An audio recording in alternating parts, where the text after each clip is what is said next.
നമസ്കാരം. കേരള സംസ്ഥാന നിയമസഭാ തെരഞ്ഞെടുപ്പിലേക്ക് അടുത്തുകൊണ്ടിരിക്കുകയാണ്.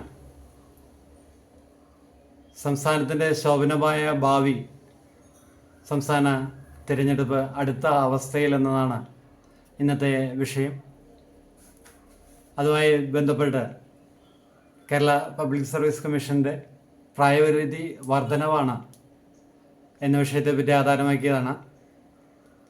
നമ്മുടെ സംസ്ഥാനമായ കേരളത്തിൽ പിൻവാതിൽ നിയമനവും രാഷ്ട്രീയക്കാരൻ്റെ അച്ചിക്കൊരു ജോലി പദ്ധതി വഴിയുള്ള നിയമനവും ഒഴിച്ചാൽ ഏതാണ്ട് ഒട്ടുമിക്ക സർക്കാർ ജോലികളും നിയമനം നടത്തുന്നത് പബ്ലിക് സർവീസ് കമ്മീഷൻ വഴിയാണ്. യൂണിവേഴ്സിറ്റി പോലുള്ള വിദ്യാഭ്യാസ സ്ഥാപനങ്ങളിലെ നിയമനങ്ങൾ രാഷ്ട്രീയക്കാരൻ്റെ അച്ചിക്കൊരു ജോലി പദ്ധതി നടപ്പിലാക്കാനുള്ള സർക്കാർ ശ്രമമാണെന്ന് കാണാവുന്നതാണ്. കേരളത്തിലെ ഇപ്പോഴത്തെ സർക്കാരിൻ്റെ കാലാവധിയായ 5 വർഷം പൂർത്തീകരിക്കുകയാണ്. ഇപ്പോഴത്തെ ഭരണമെന്നത് മുൻ സർക്കാരിൻ്റെ തുടർഭരണം എന്ന നിലയിൽ തുടർച്ചയായുള്ള 10 വർഷ ഭരണമാണ് പൂർത്തീകരിക്കുന്നതെന്നും നമുക്ക് പറയാം. അതുകൊണ്ട് തന്നെ ബഹുമാനപ്പെട്ട മുഖ്യമന്ത്രി പിണറായി വിജയൻ നേതൃത്വം നൽകുന്ന സർക്കാരിൻ്റെ 10 വർഷത്തെ നേട്ടങ്ങളും കോട്ടങ്ങളും ഇനി വരുന്ന തിരഞ്ഞെടുപ്പിൽ വലിയ ചർച്ചയാവുക തന്നെ ചെയ്യും. നിയമസഭാ തിരഞ്ഞെടുപ്പ് അടുത്തിരിക്കെ ഏതാനും നാളുകൾക്ക് മുമ്പ് നമ്മുടെ സംസ്ഥാനത്ത് തദ്ദേശ സ്വയംഭരണ സ്ഥാപനങ്ങളിലേക്ക് തിരഞ്ഞെടുപ്പ് നടക്കുകയുണ്ടായി. സാധാരണമായി തദ്ദേശ സ്വയംഭരണ സ്ഥാപനങ്ങളിലേക്ക് നടക്കുന്ന തിരഞ്ഞെടുപ്പിനെ ഏറെയൊന്നും സംസ്ഥാന ഭരണത്തിൻ്റെ അവലോകനമല്ല സ്വാധീനിക്കുക.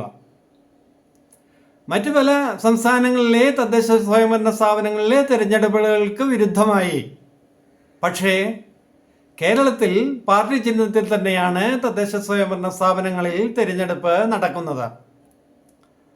ആ തിരഞ്ഞെടുപ്പിലാകട്ടെ സംസ്ഥാനത്തിൻ്റെ തലസ്ഥാനമായ തിരുവനന്തപുരം കോർപ്പറേഷൻ കേന്ദ്രം ഭരിക്കുന്ന ഭാരതീയ ജനതാ പാർട്ടി എന്ന പാർട്ടിയെ തന്നെയാണ് തിരഞ്ഞെടുത്തിരിക്കുന്നത്. തിരുവനന്തപുരം കോർപ്പറേഷൻ ഭരണം ഭാരതീയ ജനതാ പാർട്ടി പിടിയിൽ ഒതുക്കുമ്പോൾ സംസ്ഥാനം ഭരിക്കുന്ന ഇടതുപക്ഷ ജനാധിപത്യ മുന്നണിക്ക് സംസ്ഥാനത്തിൻ്റെ മറ്റു മേഖലകളിലെ പ്രദേശങ്ങളിൽ കാര്യമായ നേട്ടങ്ങളൊന്നും ഉണ്ടാക്കാൻ സാധിച്ചതുമില്ല. എന്നും എപ്പോഴും ഇടതുപക്ഷ ജനാധിപത്യ മുന്നണി രൂപീകൃതമായതിനു ശേഷം തദ്ദേശ സ്വയംഭരണ സ്ഥാപനങ്ങളിലെ മേൽക്കോയ്മ ഇടതുപക്ഷ ജനാധിപത്യ മുന്നണിക്ക് ലഭിച്ചിരുന്നു. ഭരണത്തിൻ്റെ സ്വാധീന ഘടകങ്ങളുണ്ടായിട്ടും ഇക്കഴിഞ്ഞ തദ്ദേശ സ്വയംഭരണ സ്ഥാപനങ്ങളിൽ പ്രത്യക്ഷമായ തിരിച്ചടി ലഭിച്ചത് വരുന്ന നിയമസഭാ തെരഞ്ഞെടുപ്പിലെ ചുണ്ടുപലകയായി കാണേണ്ടിയിരിക്കുന്നു.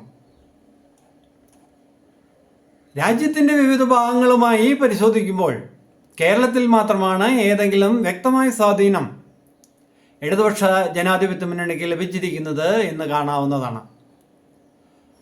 ഒരു സംസ്ഥാനത്തും സ്വാധീനമില്ലാത്ത അവസ്ഥയിലേക്ക് കാര്യങ്ങൾ നീങ്ങുമോ എന്ന ചിന്ത ഇടതുപക്ഷ ജനാധിപത്യ മുന്നണിയെയും അതിലെ നേതാക്കളെയും വല്ലാതെ വലയ്ക്കാതെ തരമില്ല.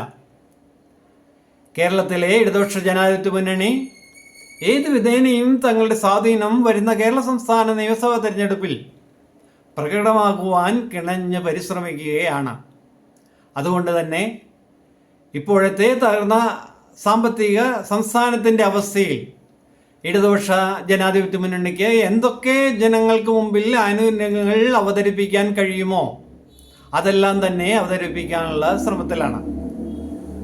പബ്ലിക് സർവീസ് കമ്മീഷൻ്റെ നിയമനങ്ങളിൽ അപേക്ഷിക്കുന്നതിന് പ്രായപരിധി 40 നിജപ്പെടുത്താനുള്ള തീരുമാനവും അത്തരമൊരു മായാജാല പ്രകടനം തന്നെയാണ്.